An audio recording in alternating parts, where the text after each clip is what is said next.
50 வயது அப்பாவிடம் மகன் கேட்ட கேள்வி. பதிலை கேளுங்கள், நெஞ்சம் கணக்கும். ஓர் இளைஞன் தன் தந்தையை பார்த்து கேட்டான். Cellphone, TV, computer, internet, AC, washing machine, gas connection, mixie, grinder இவையெல்லாம் இல்லாமல் உங்களால் எப்படி வாழ முடிந்தது?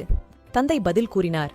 மரியாதை, மானம், மதிப்பு, வெட்கம், உண்மை, நற்குணம், நன்னடத்தை, நேர்மை, தெய்வபக்தி, தர்மம், ஒழுக்கம் இவை அனைத்தும் இல்லாமல் இப்போது நீங்கள் எப்படி வாழப் பழகிவிட்டீர்களோ அப்படிதான்.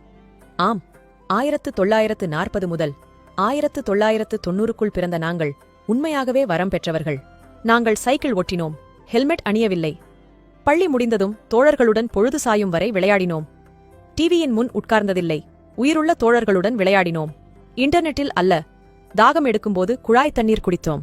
மினரல் வாட்டர் அல்ல, ஒரே டம்ளர் ஜூஸை மாற்றி மாற்றி 4 நண்பர்களும் குடிப்போம். எந்த தொற்று நோயும் வந்ததில்லை. தினமும் அரிசி சாதம் தின்போம். ஆனாலும் எடை கூடியதில்லை. சர்க்கரை நோய் வந்ததில்லை. எங்கு போனாலும் வெறுங்காலுடன் நடப்போம். எந்த பாதிப்பும் வந்ததில்லை. எங்கள் பெற்றோர் எந்த ஊட்டச்சத்து உணவும் தந்ததில்லை. ஆனாலும் ஆரோக்கியமாகவே இருந்தோம். எங்கள் பெற்றோர்கள் பணக்காரர்கள் அல்ல.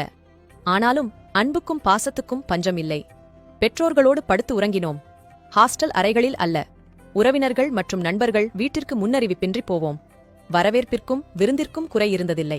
எங்களின் போட்டோக்கள் எல்லாம் கருப்பு வெள்ளைதான். ஆனால் எங்களின் நினைவுகளோ வண்ணமயமானவைகள்.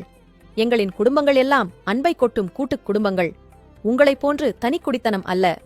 எங்கள் தலைமுறையினர் எல்லோரும் பெற்றோர்களின் கட்டளைக்கு கட்டுப்பட்டு வளர்ந்தோம்.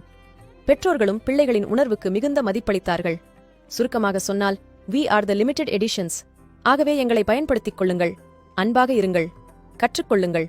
நாங்கள் இம்மண்ணிலிருந்து மறையும் வரை இதுபோல பயனுள்ள பதிவுகளுக்கு ஜே ஹெல்த் பக்கத்தை ஃபாலோ செய்யுங்கள். நன்றி.